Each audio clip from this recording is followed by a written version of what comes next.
Moussa Agachara-Touman, bonjour. Bonjour David. Depuis les attaques du 25 avril, les opposants au régime de transition estiment que les autorités sont fragilisées. Les soutiens des militaires au pouvoir appellent au contraire à faire bloc.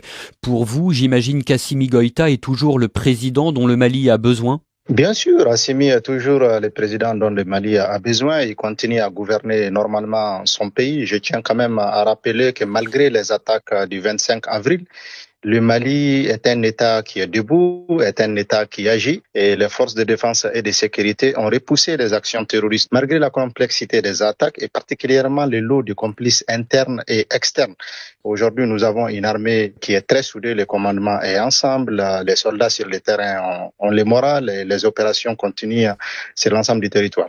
L'alliance sur le terrain entre les djihadistes du JNIM et les indépendantistes du FLA, vous en pensez quoi ? Les frères qui ont fait ce choix de s'allier à Al-Qaïda n'ont pas tiré les leçons de 2012 parce qu'en 2012, il y a eu pratiquement la même tentative et le monde entier est témoin de ce qui s'est passé. Et une partie des frères, pas tous, parce qu'il y a une partie de nos frères malheureusement qui ne se sont jamais éloignés de la nébuleuse d'Al-Qaïda. Mais par contre, certains ont toujours été des grandes victimes en réalité de cette organisation, y compris certains de leurs premiers responsables dont les familles ont été décimées par Al-Qaïda. Et c'est le même Al-Qaïda qui est là.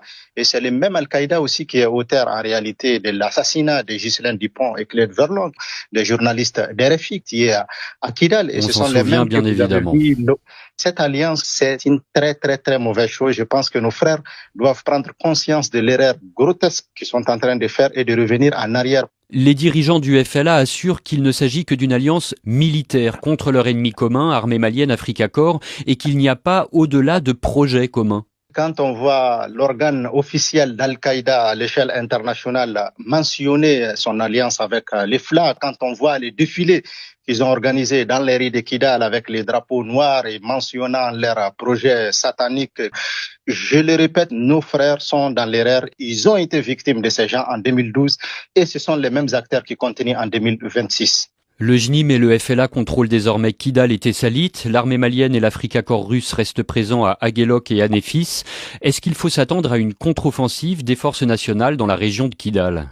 Les forces de défense et de sécurité sont en pleine réorganisation et ils sont bel et bien présents dans la région de Kidal. Ils sont déterminés et ils vont mener des opérations sur l'ensemble du territoire national et ils vont pas céder 1 centimètre de ce territoire à aucune organisation terroriste. Le général El Hadj Gamou, nommé gouverneur de Kidal par les autorités de transition en 2023 et que vous connaissez bien, on le dit actuellement à Gao. Est-ce que c'est le cas ? Est-ce qu'il pourrait participer à la contre-offensive sur Kidal ? Le général Régis Gamou